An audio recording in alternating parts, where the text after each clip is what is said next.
to this now. A South African organization, AfriChin, is offering young people an opportunity to become global citizens. The organization provides a chance for young South African entrepreneurs to go to China for networking and business skills.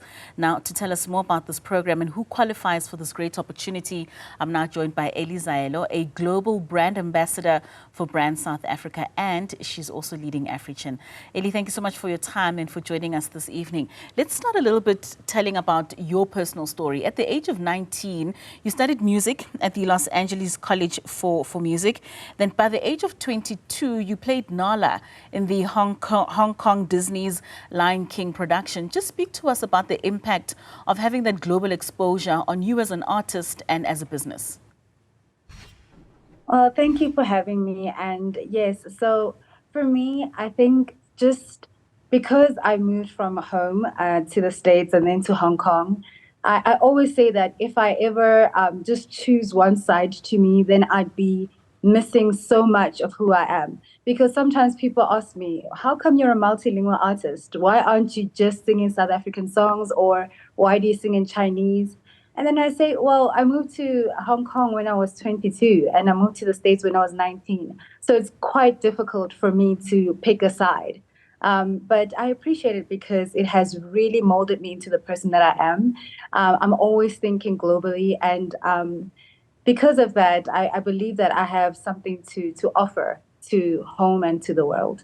Speaking about that something to offer, you are a global brand ambassador for South Africa because of the work that you do with AfriChin, which is your organization, and it looks to create opportunities for young South Africans. Just talk to us about that organization and what it looks to do.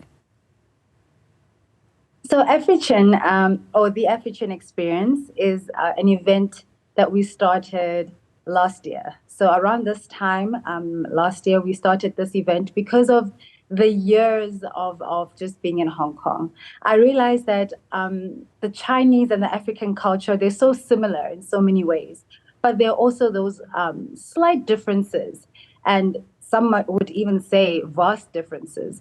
So because I had a unique understanding of the two worlds, it just made sense as I was a performing artist in Hong Kong to blend the two worlds, because I would have some events or some gigs or some festivals that would require me to sing South African songs.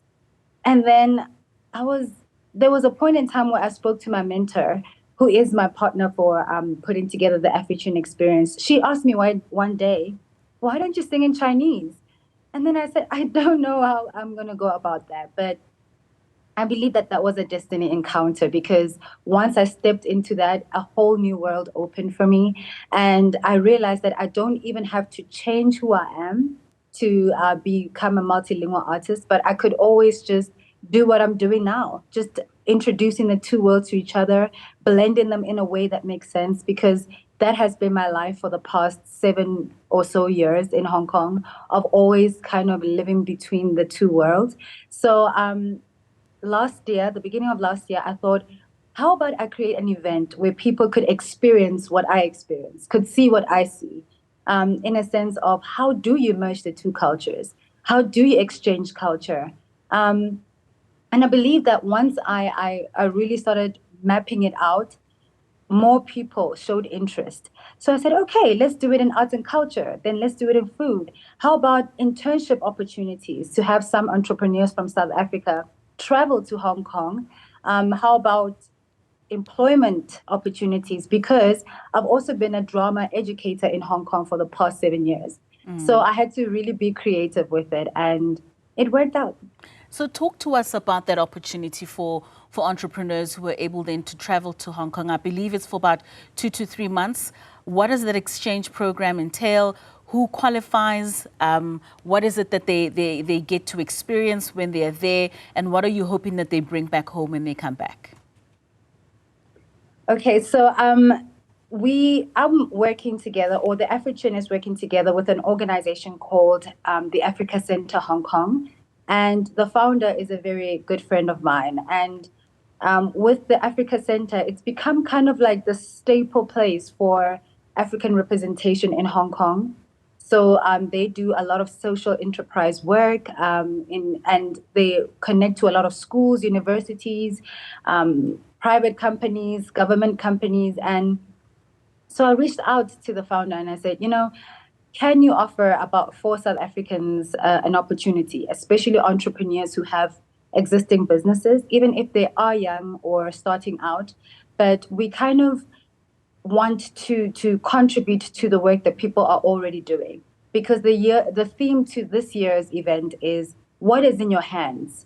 And basically, we're going to have panel discussions around that, and our whole theme is centered around that, just to promote the whole idea of you have to maximize the skills that you have.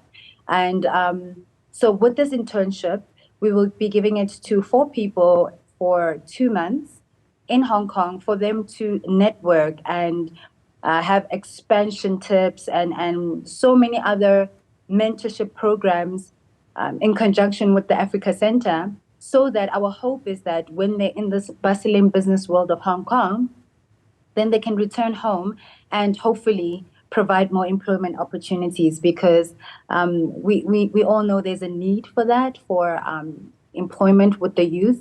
So it's just one of those things where I thought to myself that I know that a lot of people are curious as to how to enter into the global space, particularly in China or Hong Kong.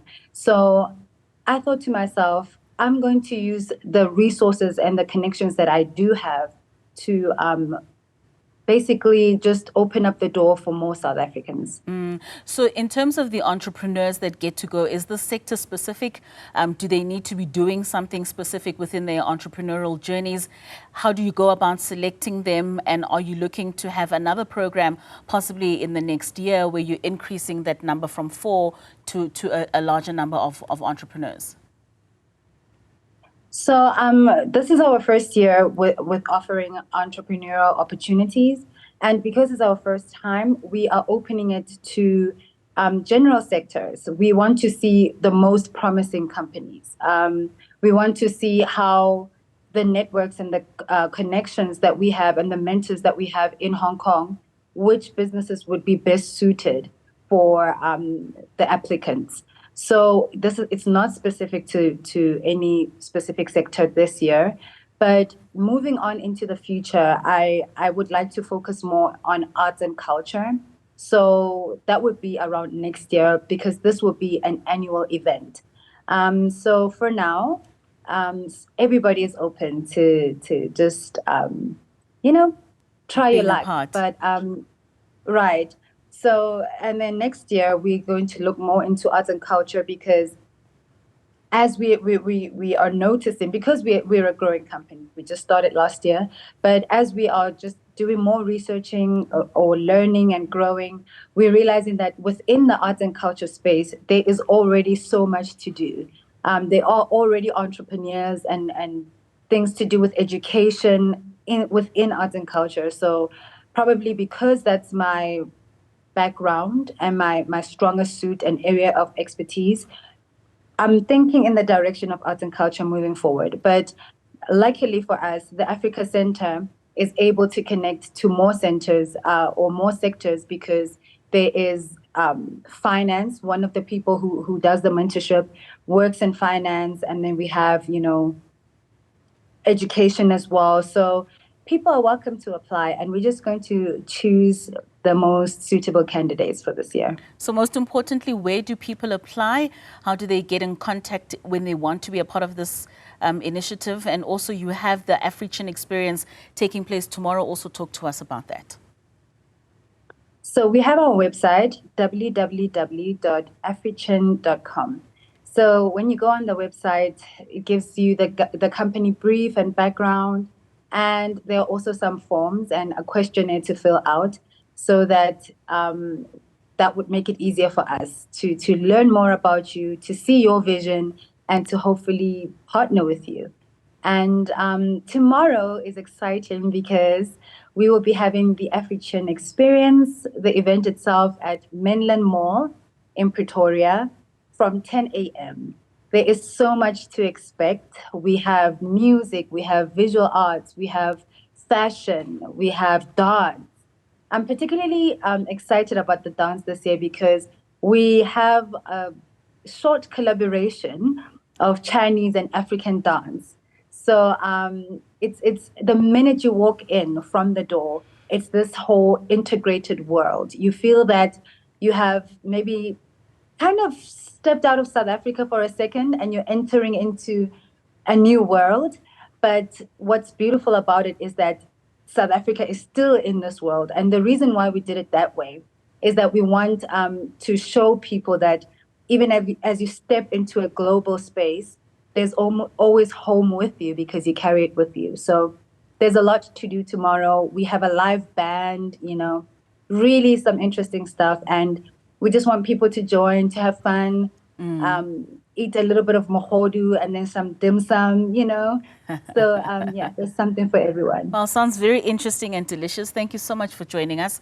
I certainly do hope that many entrepreneurs will take up this opportunity in order for them to get those experiences of what the global world has to offer and, of course, then bringing it back home. Thank you so much for joining us. It's really been a pleasure. That was Eli Zaelo, who's a global brand ambassador and also the founder of AfriChin, which is an experience that amalgamates the worlds of Hong Kong, China, as well as South Africa.